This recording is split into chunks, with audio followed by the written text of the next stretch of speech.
राधे राधे दोस्तों, जय श्री कृष्णा। स्वागत है आपका हमारे चैनल पर। चलिए जानते हैं होली कब है और इसका शुभ मुहूर्त कब है, कब होलिका दहन होगा। होली 2025 की सही तारीख क्या है, क्या इतना कन्फ्यूज़न क्यों है। शायद ही किसी त्यौहार में इतना कन्फ्यूज़न था, लेकिन कई बार ऐसा होता है कि एक त्यौहार 2 दिन भी लग जाता है। तो इस बार 14 मार्च 15 मार्च किस दिन होली खेली जाएगी, आइए सही तारीख हम आपको बताते हैं और आपको साथ में यह भी बताएंगे कि होलिका दहन का सही समय क्या है, होलिका दहन किस दिन होगा, होलिका कब जलाई जाएगी और शुभ मुहूर्त क्या है, भद्रा कब से कब तक रहेगा। यह त्यौहार बेहद खास होता है आप सभी के जीवन में, क्योंकि यह बुराई पर अच्छाई के जीत का त्यौहार है। सभी लोग खुशियों के साथ इसे मनाते हैं और रंगों के साथ यदि मन में कोई मनमुटाव भी है तो वह भी धुल जाता है। हर जगह अलग अलग प्रकार से होली मनाई जाती है। उत्तर प्रदेश के कई जिलों में अलग अलग दिनों पर होली खेली जा रही है। इसका कारण क्या है, आइए अभी जानेंगे। दोस्तों, होलाष्टक लग चुका है और यह लगभग 13 तारीख तक चलेगा। हर साल होली का त्यौहार चैत महीने के कृष्ण पक्ष की प्रतिपदा तिथि को मनाया जाता है और रंगों के त्यौहार को होली के नाम से जानते हैं। इस बार होली का त्यौहार 14 मार्च के दिन शुक्रवार को मनाया जाएगा।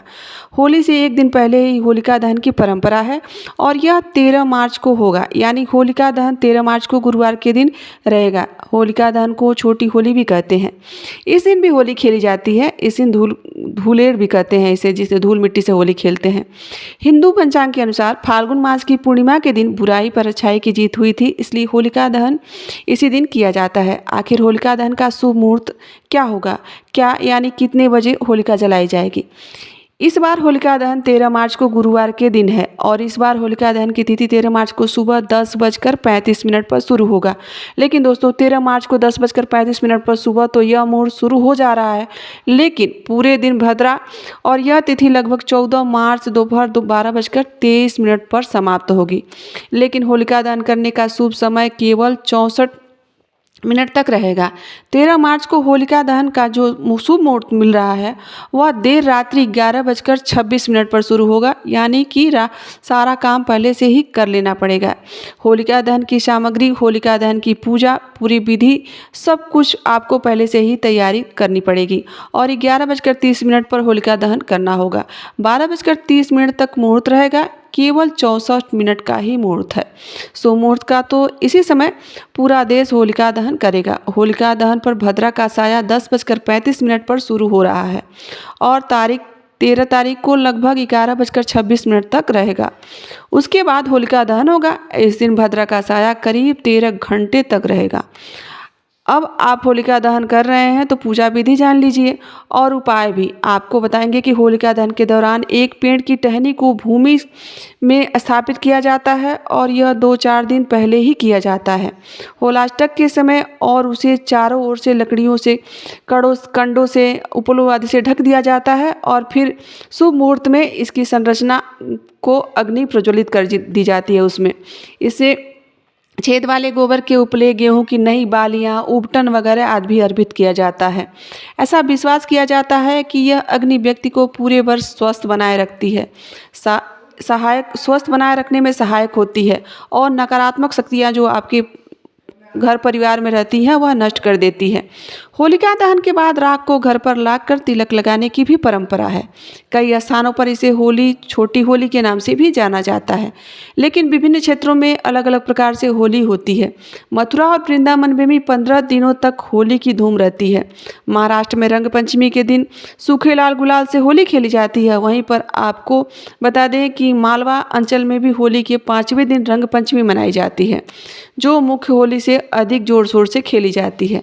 कुल मिलाकर होलिका मुख्य मुहूर्तों में से एक है और मुख्य पर्वों में से भी एक है। होलिका का सही समय पर जलाइए, लेकिन होली पर यह काम आप कर लीजिए जिससे 14 मार्च को शुक्रवार के दिन अगर आप होली खेलने जा रहे हैं तो उससे पहले आप भगवान को सुबह सुबह रंग चढ़ाइए और भगवान का आशीर्वाद लीजिए। इसके बाद ही परिवार और दोस्तों के साथ होली खेलना प्रारंभ कीजिए।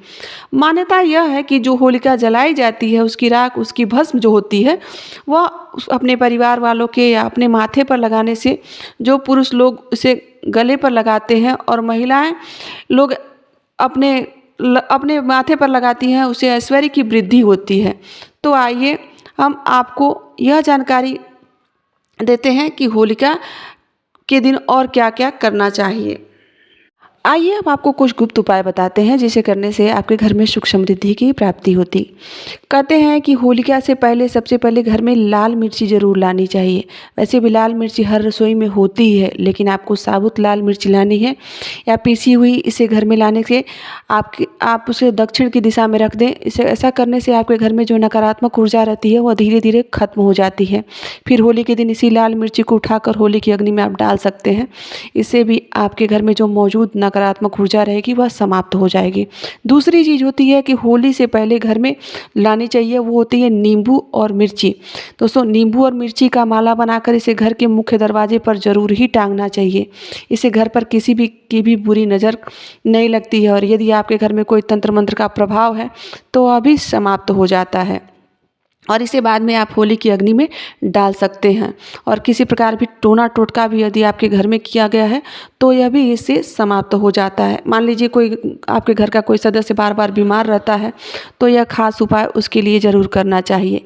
उसके लिए आपको मुख्य दरवाजे पर आम के पत्तों का तोरण लगाना चाहिए और ऐसा करने से घर के लोग बीमार नहीं होंगे और माता लक्ष्मी की कृपा सदैव आप पर बनी रहेगी और घर में रुपए की भी आमदनी बढ़ती रहेगी, जिससे परिवार में खुशहाली बनी रहेगी। और घर के मुख्य द्वार पर तोरण जरूर बांधना चाहिए। आप चाहें तो अशोक के पत्तों का भी तोरण बांध सकते हैं और यदि अशोक के पत्ते ना मिले तो आप आम के पत्तों का तोरण बांध दीजिए। इसके बाद होली के दिन आप इस तोरण को होली की अग्नि में जला दीजिए, जिससे घर की बीमारियों के और नकारात्मक ऊर्जा जो रहती है वह नाश हो जाएगी। आम के पत्तों का तोरण द्वार पर लगाने से इससे शुभ कार्य संपन्न होते हैं और बुरी शक्तियाँ, नकारात्मक ऊर्जा और अशुभ घटनाएं जीवन में नहीं होती हैं। यदि घर में कोई सदस्य बीमार है तो वह भी ठीक होने लगता है। तो दोस्तों, यह थी कुछ उपाय होली के दिन करने वाले और होली कब है और किस दिन इसका शुभ मुहूर्त बन रहा है। आशा करते हैं कि आपको आज की वीडियो अच्छी लगी होगी और यह जानकारी ज़रूर अच्छी लगी होगी और यहाँ तक बने रहने के लिए आप सभी का दिल से आभार। मिलते हैं किसी ऐसी कथा कहानी जानकारी के साथ। राधे राधे, जय श्री कृष्णा।